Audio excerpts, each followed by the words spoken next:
Okay, here's part two of my collection of historical U.S. flags, and now I'm up to 20. Previously, I ended at 15, and it's still earlier in the 19th century, aka the 1800s.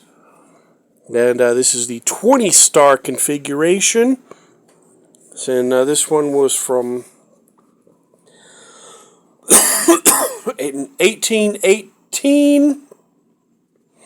And 1818, the 20-star flag. And this is when the Tennessee, Ohio, Indiana, and Mississippi were admitted to full statehood to the Union, because you had to get a certain population, a certain amount of people before you could qualify for statehood. And this is when the United States was gradually expanding further and further out west. What we used to be a French trapper territory is now, official Anglo-American territory. So, the Midwest was pretty much a Francophone area, because that was a big part of the Louisiana territory before, they sold, or they bought it from Napoleon for his military campaigns. So there it is, the 20-star configuration. Yeah, I don't have the 20... And then the 21st star was for Illinois when they were later admitted, and fortunately I overlooked that, so I have yet to get that.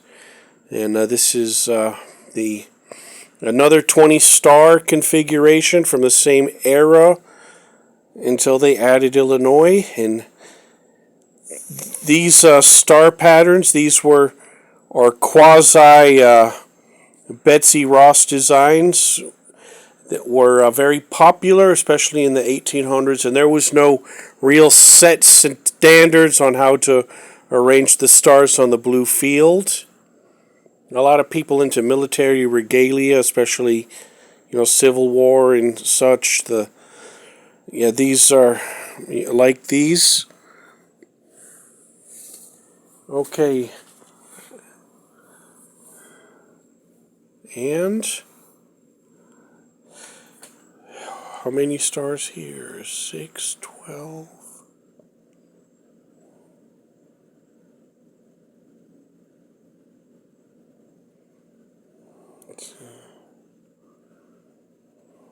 So, let's see. 6, 12.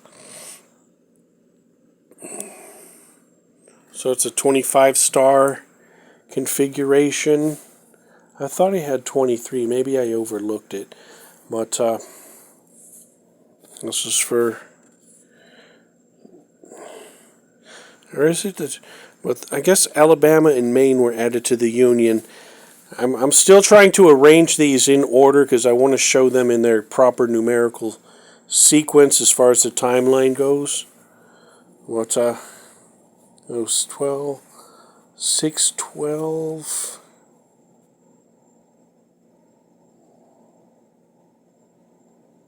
Yeah, so this is the 21-star flag, if my math is right. Sorry, I wasn't the best in mathematics, so that's when Illinois was added. 18. Yeah, so this is a 21-star flag. So Illinois was admitted to statehood, and I used to be in Illinois when I was still in elementary age, way back when Ronald Reagan was president. And I don't miss it. Let's just say personal trauma. And this one is 6, 12, 18, 19, 20, 6, 12.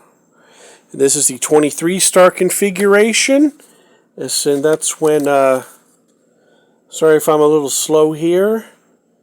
I just want to make sure that I'm giving you the proper info. If I say anything off cuff, or if you have any more historical facts, especially from your region, you want to add on that I mentioned, and I'm not too proud for correction. So this is the 23-star flag.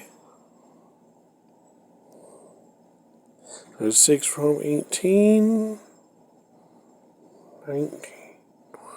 Yep, 23. So the 23-star flag in, yeah, Illinois. Then Alabama and Maine were added to the Union. Alabama, I know there's a lot of jokes about the Deep South. And then way up in the highest corner of the country, Maine. That's still on my bucket list for... I like to ride the train. I have a love-hate issue with Amtrak. And so, yeah, Alabama and Maine were added to the Union with this configuration.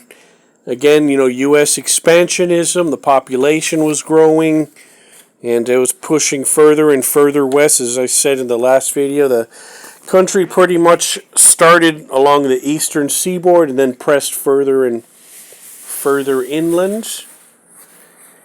And this is the 24-star flag. That's when the Missouri Territory was added to the Union. And I got some familial roots in Missouri. That's actually the part of I consider the Midwest my part of the country, while some people might claim the South or New York or the West Coast. Yeah, this is where my America is. So this is when, again, Missouri. And this is the 25-state configuration, 25-star. And this is when Arkansas was added to the Union. And when I do my next mail pickup, I have the 26 and 27-star flag, that are coming on the way. So little by little, I'm getting it within historical sequence. I've been trying to rearrange the flags where they're, in proper historical sequence. And I hear someone calling my name out there, so I'm just going to stop it right here. And I got more to talk about and show. Over and out.